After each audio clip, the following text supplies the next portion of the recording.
Shibiem Samu akwa Badwam TV Badwam Jumadi so yeda Apostle Dr. Ni te kote gwase eni nkranhye sama wodi abred edu so ne ye Badwam kase nsam no ne etodwa wo mu bi ya wo beti ne oman post sahene ene empanifo a ewo post adwuma ne mu abo ensra konsori ahodo mu ewo nkran wa abato a eda ye ni mu ho afutuo eno ne nsem bi na no pay mede bro sa Adom TV Badwam kase I will share live on Facebook /Adom TV Extra. Go TV at 119, DSTV at 280, ko YouTube search Adom TV Tube, kwadomonline.com. Semi ni bebre so ewo ho faster no ma joy trish. On tadi bako and a shemi Frederick Opticals. Ajusheni wa kaman so and ebo meni ho buy. Me di afia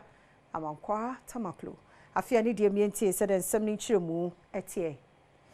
Bishop wada so Catholic Diocese no ano wa half montemo your most Reverend Peter to ahine nene wo Boston John of God Hospital e wo dua nkwanta won mo abaso se wo mo ankasa sika won mo nyinya e wa yare sabia ho nene won mo akeka bomodi aboa mampuntuo ene apomoden pa koso e won potemo ho IGF ene ye baby wo ho a wo kwa akwakoye ye nchendi ye na mfaso oba na ya chedi St. John of God Hospital sikan ke betimi dia ma workers in ma kwa akodim anameboa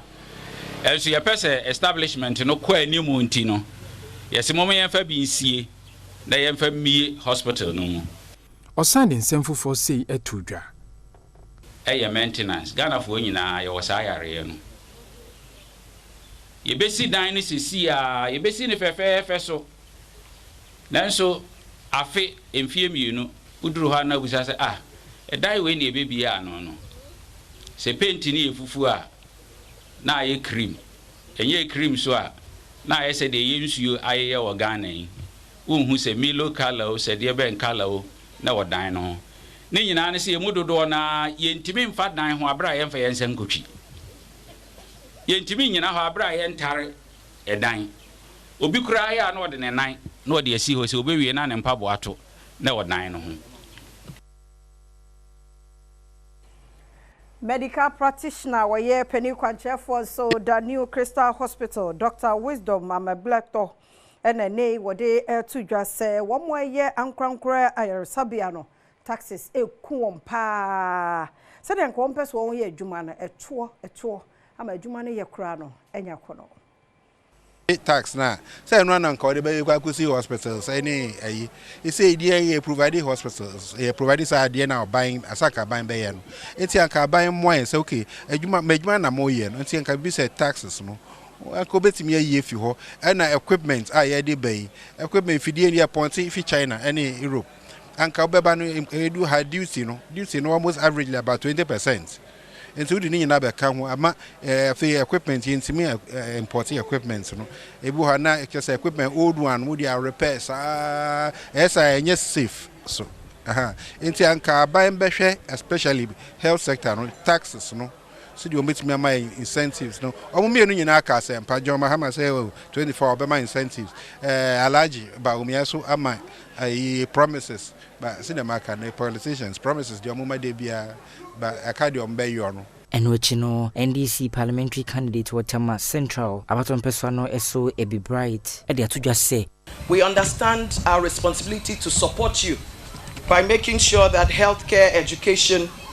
befits the standards that you hope to operate in your healthcare facility and to treat you as partners because you're off-takers of our young people that we're going to be training in healthcare. And if a government will boast tomorrow that there's been employment for more healthcare professionals, it will be because some of you have taken over that responsibility for us. So we want to thank you and promise our support for you. However, we understand that there's certain things policy-wise and in terms of our end of the development spectrum that we must take up seriously. And that is in providing the social infrastructure that will allow your business not only to thrive, but to allow you to be able to deliver what your vision entails.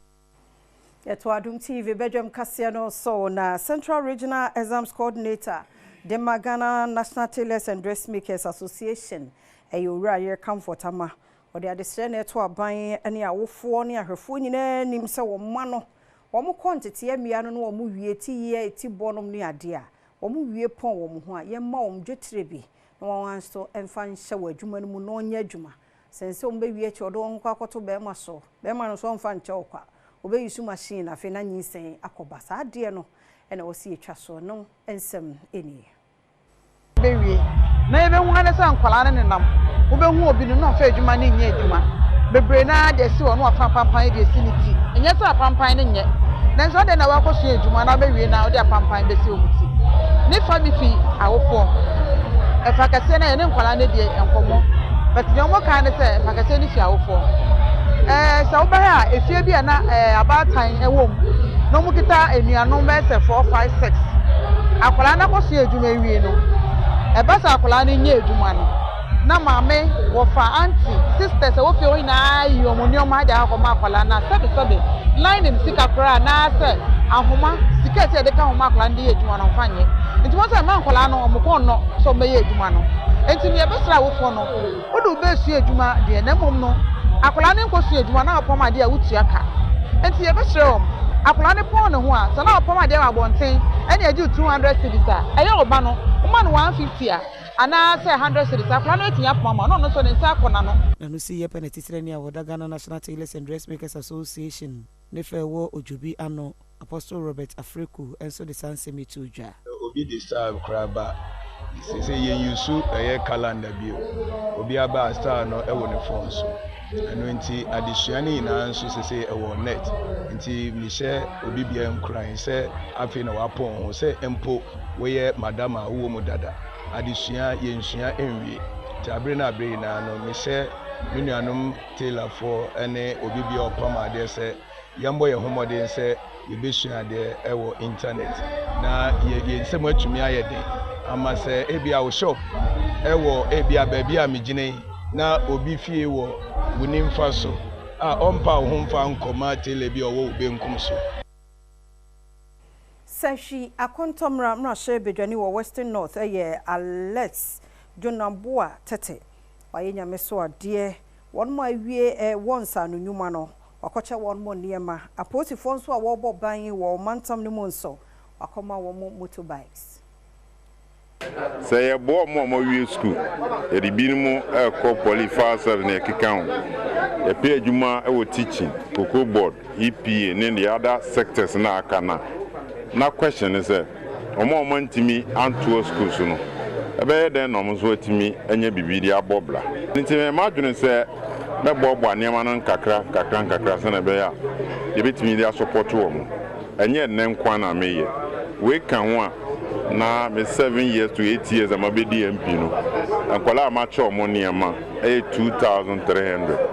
and I don't the day no me fi se ebe boa ama ya ti hia so wo consensus ani nti